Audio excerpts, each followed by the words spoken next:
It is now my honor and pleasure to introduce the amazing Joseph Osmundson, a Lambda Literary Fellow, also in Nonfiction.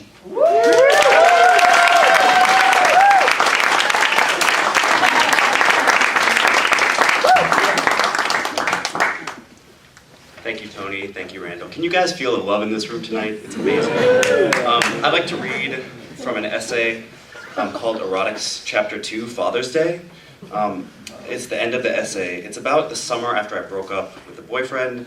In this section, I had just graduated from school, and my parents were visiting me for my graduation and staying in my apartment. I snuck a boy in. And long story short, in the middle of the night, he managed to get up and go to the bathroom and end up naked in bed with my father. And oh yeah, this was the night before Father's Day. 2 days later, my parents left New York. They haven't visited since. It might be because I left that apartment with its space for guests. Hotels in New York are too expensive for their taste.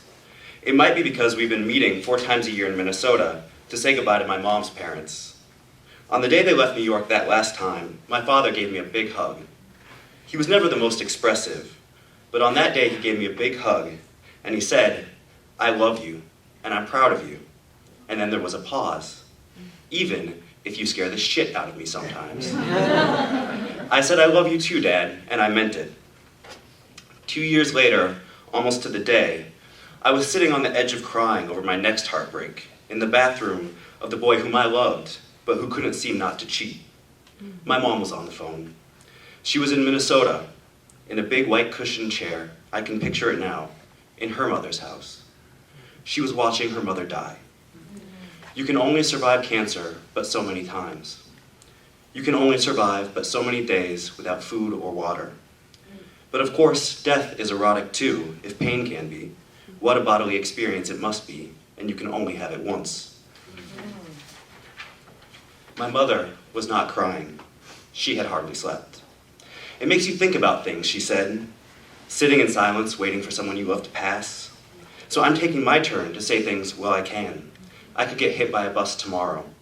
You and your sister are the most important things to me in this world.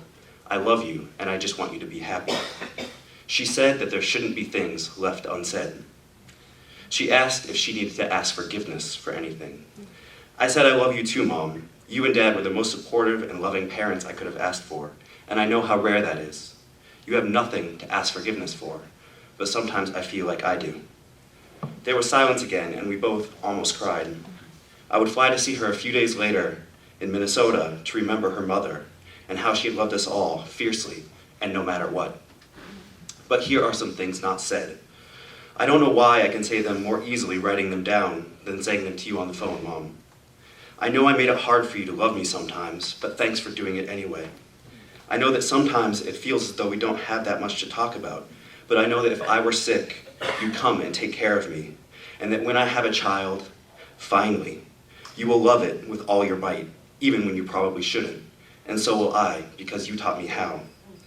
I know it hasn't been easy for you to have a son who lives so far away, and who is so gay, and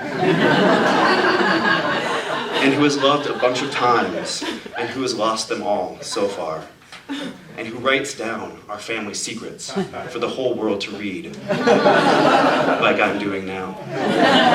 I have been messy and ugly and selfish and terrible. I have made mistakes that you and Dad have had to clean up. I once dropped a boy off naked in bed with you, Dad, on Father's Day. You love me anyway, a thick, fleshy, bloody love that never seems to dissolve or dissipate. And here is a thing not said. Sometimes I don't know how you do it. Thank you.